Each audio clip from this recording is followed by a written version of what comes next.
everyone, it's Natalie from Reverb, and today I'm in my home and I'm very excited to talk to you about improvising with synthesizers.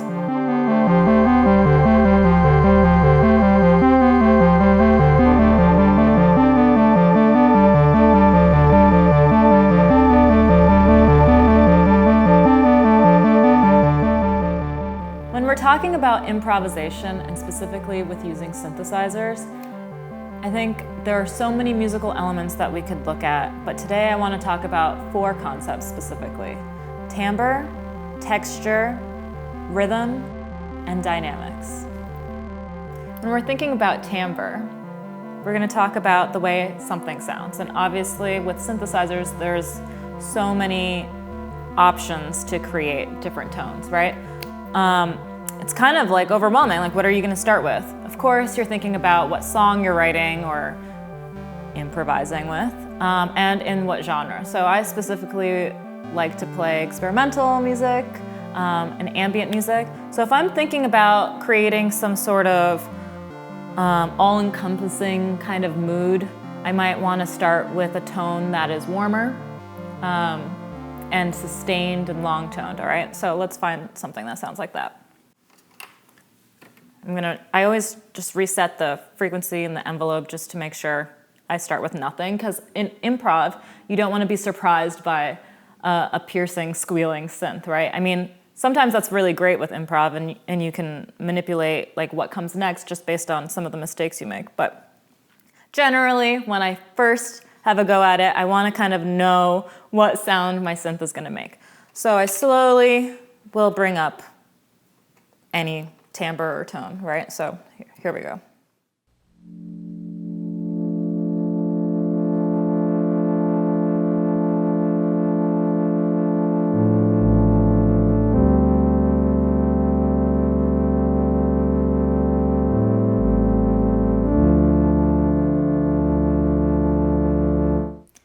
All right, so right now we know when I pick up, I'm not going to have a huge long release, so that's playing into what's going to come next.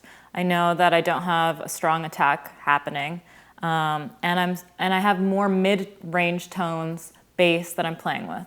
When you think about improv, you want to think about, okay, if that's the sound that I'm going with, what comes next? If you're a solo musician like I am, I'm using a looper to create other layers, and I can explore more timbres. So when you're picking those things, you think, do I have room for anything else? Like, what's coming up next? So I'm going to do that again, and I'm going to loop it, and this time I'm thinking ahead to what would work well with this.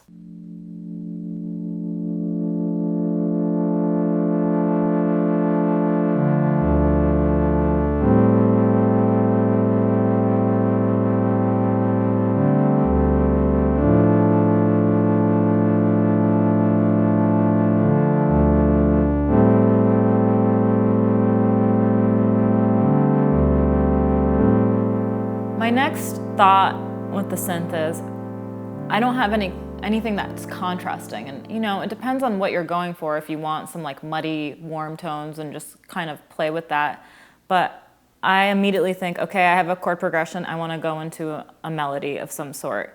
So we're not just hearing repetition, but now my ears can focus on just something new, right? So this can happen if I'm using this one specific synth. Let's say that's all I have. Thinking about the higher frequencies, both in timbre, so the tone that something's creating, and where on my keyboard am I playing, right? So higher notes, higher pitches is gonna contrast both the mid and bass tones, as well as changing the timbre to be something more squealing, right? A higher frequency.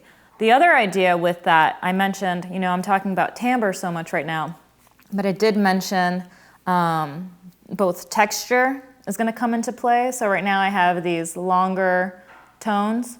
So what could I do to change that legato, flowiness to it, so we're not just sitting with that? And rhythm, of course, right? So I have I don't know if we're counting here, but if I'm playing half notes, then I might have something moving faster rhythmically. And the other concept, maybe too many concepts right now, but bear with me, is when you play something in a higher frequency, Anticipate that our ears are gonna hear that first, no matter what. Higher pitches are like more triggering, I guess, in our ears. So think about turning the volume down ahead of time so we're not shocked by that higher squealing tone or pitch. Mid-range, I was playing around here already, so let's see what that would sound like with the frequency coming up more.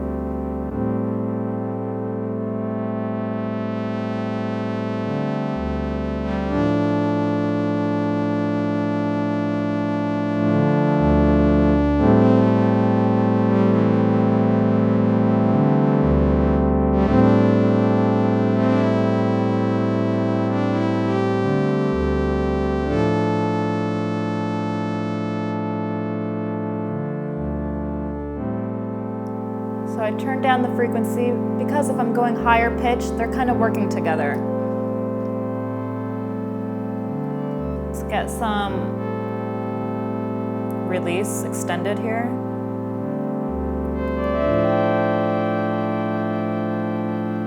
What if I slow down the attack?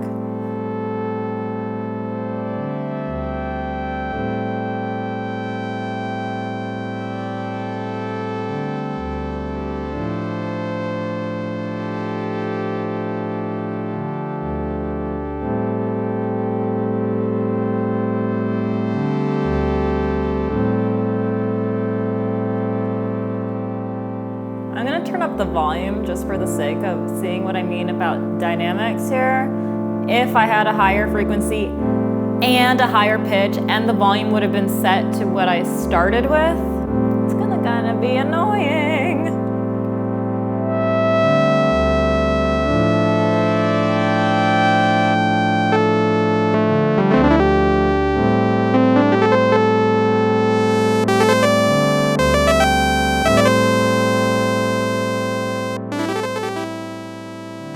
Let's dig deeper into rhythm because certain synths can show you different rhythmic capabilities, and that comes with the arpeggiators, that comes with sequencers, right? So on the Juno 60, it's known for its arpeggiator. I'm gonna still use the higher frequency just for contrast. All right, let's turn the arpeggiator on.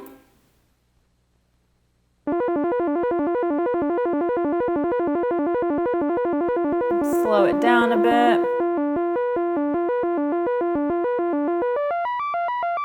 Change the range so we're getting 3 octaves.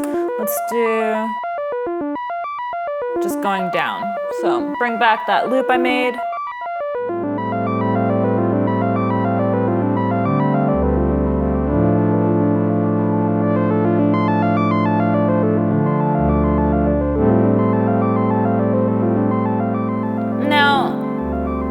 Because we're improvising, right, we're thinking about how does this function with the last part I did, especially since I'm using loops here. Right now my brain's thinking, all right, is this arpeggiator like the main concept that I want people to focus on? No, it's not a melody. It is bringing some sort of faster rhythm, but its function primarily here for me, and as I'm listening back, is texture. Right, so we have the sustained chord progression. Now I'm adding some sort of element of like sparkle, if you will, with synthesizers. So I'm gonna bring that back up. Let's listen to that.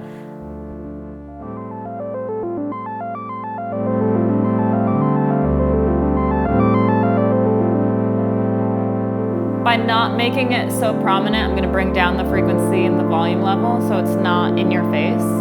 These are things you gotta think about when you're improvising. Like, what is happening most upfront in stereo sound when you're live?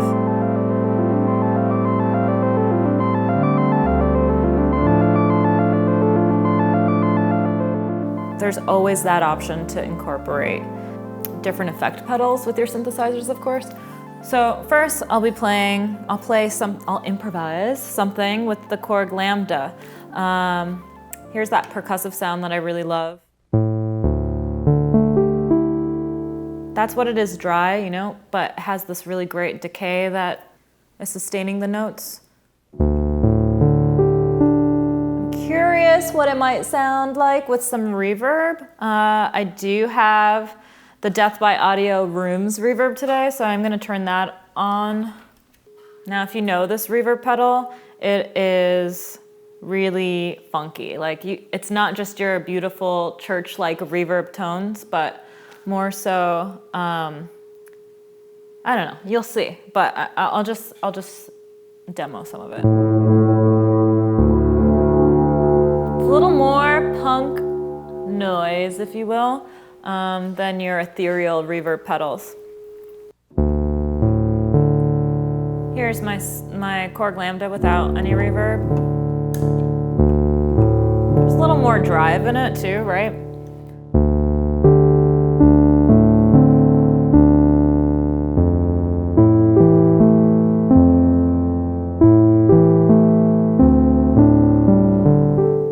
What is gonna work well with this? So maybe because this is more of a, even though it has a longer delay, it is still acting as a more rhythmic percussive synth tone, right? Versus our long ethereal or legato lines that we can get with synthesizers. So timbre, warm, right? Maybe we wanna make something a little crunchier, which is what I love the MS-20 for. Maybe we could either do a higher frequency or some bass, right? We can actually add some noise here texturally to get it a little funkier, crunchier, since this is so kind of smooth and round. So MS-20 over here, you got your octaves of your oscillators. Okay, so like without even checking, I know I have a slow attack happening, already set in a slow release, and my octave levels are pretty high frequency, right? Maybe I'll do a faster attack and a faster release, and maybe not so high pitched.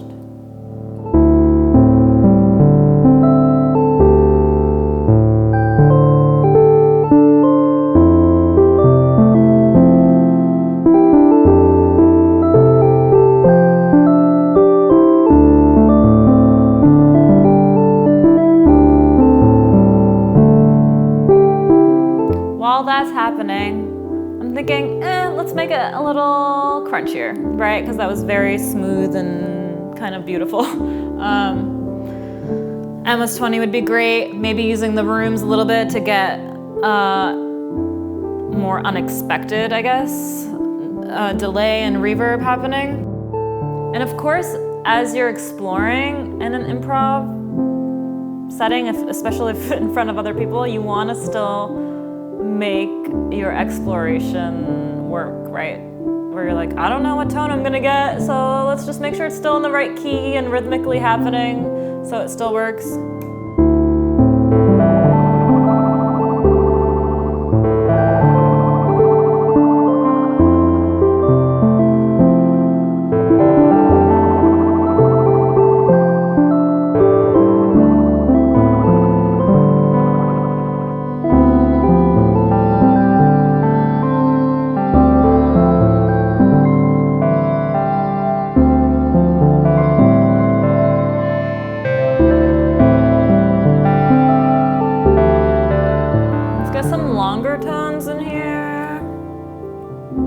This Korg Lambda has ensemble and percussive as volume, and that's creating what patches you have with this analog synth, right?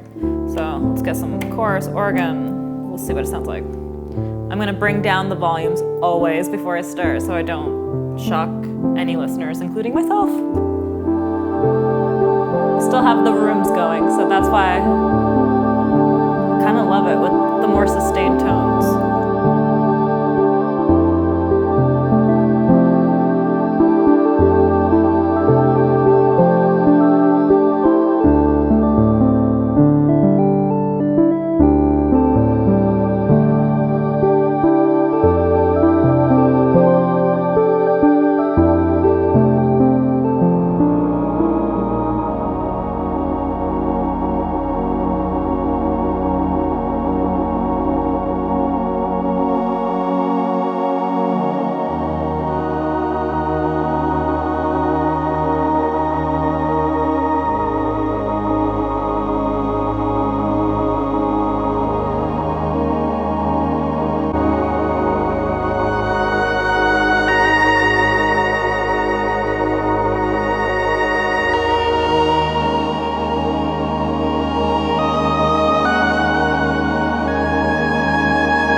Thanks so much for tuning in, everybody.